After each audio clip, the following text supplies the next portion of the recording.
Hey, Jody here. Today we're doing a little TIG welding on carbon steel. I'm going to show off a new TIG cup that I just added to my store. We're going to do a little cleaning on some hot rolled mill scale. I'm going to show a wheel that'll get that off really well without clogging up or slicking over, and whatever else comes up along the way. Let's do it.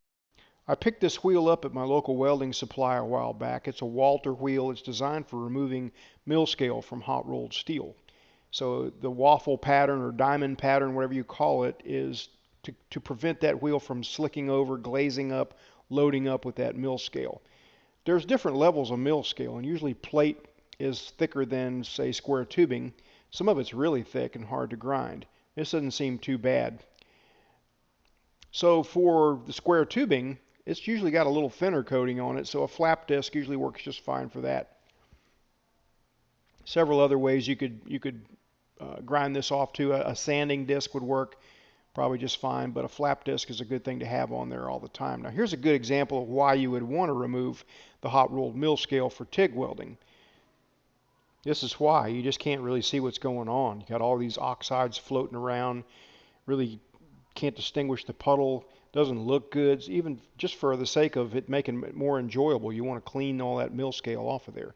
This is a wide base combination square called a La Square. I use it all the time. I sell it on the store as well. So after making some marks on there, lay it out, getting these things centered up, we'll get ready to weld. All right, I want to show off the cup a little bit now. I just added these to the store. These are Furick number 12 ceramic cups. I already sold the Pyrex style, but Michael Furick came out with these ceramic models, and they're getting super high, super good reviews from users on Instagram. So it's time for me to sell them as well. They work with a stubby gas lens kit that I sell as well. So these type have threads on them instead of the O-ring situation. I'm going to set this thing to 170 amps. You can weld most any thickness if you're willing to do multiple passes with 170 amps. My friend Alex Brown sent me these Knipex mini bolt cutters, and they are awesome. I'm using a Viking 3350 helmet today. I've had a lot of people ask me about how do I see through the helmet. Well, I've got a cheater lens in here, and I look through the top of my bifocals, and it works okay for me. I wish I could see a little bit better actually, but it is what it is. So we'll get tacks on the corners here. And a good rule of thumb is to try to make your tacks a little bit smaller than the weld will be. Makes it look a lot better in the end. Got one tack on each corner on two pieces. And there's a reason I'm doing two separate pieces today, and that's just because I want to explain that when you have pieces like this, both of them with a flange plate on them, sometimes it helps to clamp them or tack weld them back to back to keep them straight. You know, it's kind of like opposing forces.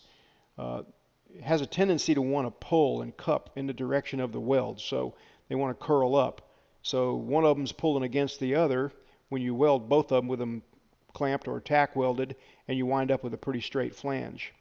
And I'm just putting really kind of sort of cold tack welds, sort of like you call these strap welds. In other words, I'm not really penetrating a lot, and I can grind them off very easily when I'm finished, and it'll pop loose.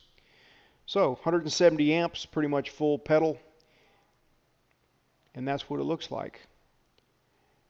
Pretty clean. The gas shielding is pretty much perfect. I'm stopping here just to give you a little glimpse of the shielding discoloration or lack thereof. There is absolutely no discoloration in there. The cup is doing a great job. I've got it extended out not quite 3/4 of an inch there, and you can go a little bit further than that without any problem. I've gone up to an inch. I'm using 25 CFH here.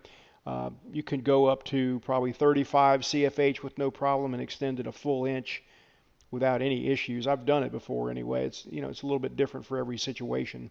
But that's when this cup really excels. You don't really need a cup like this on this particular job or a situation like this, but if you need to extend the electrode out and still maintain really good gas shielding, this is a really great cup for those kind of things. Really be a good cup for things like titanium exhaust and things like that too. Let's talk about tight arc versus long arc now, because this is a mistake that a lot of learners make. Holding too long an arc is a problem. Here's a long arc.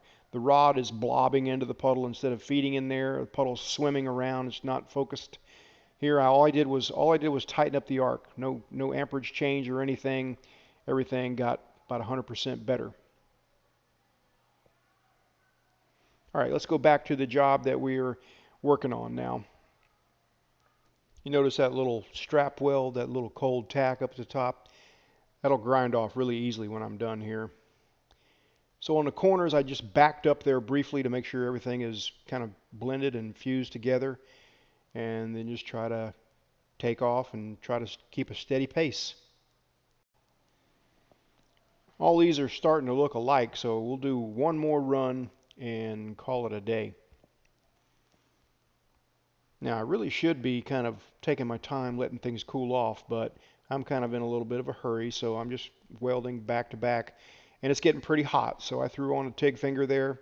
Actually, that's an XL that I have on, and I don't have to worry about my fingers getting roasted, and I can concentrate on keeping a nice tight arc, trying to be steady. And that's really the name of the game. Keep that arc nice and tight, move ahead the same amount, slip the same amount of rod in there each time, and that's how you kind of achieve some uniformity. Incidentally, these things aren't going to go anywhere. This is just some leftover stuff that JD had, so I'll probably cut everything loose and reuse them for another video. But thanks, JD, for the material. These items are available on my store at weldmonger.com. Thanks for watching.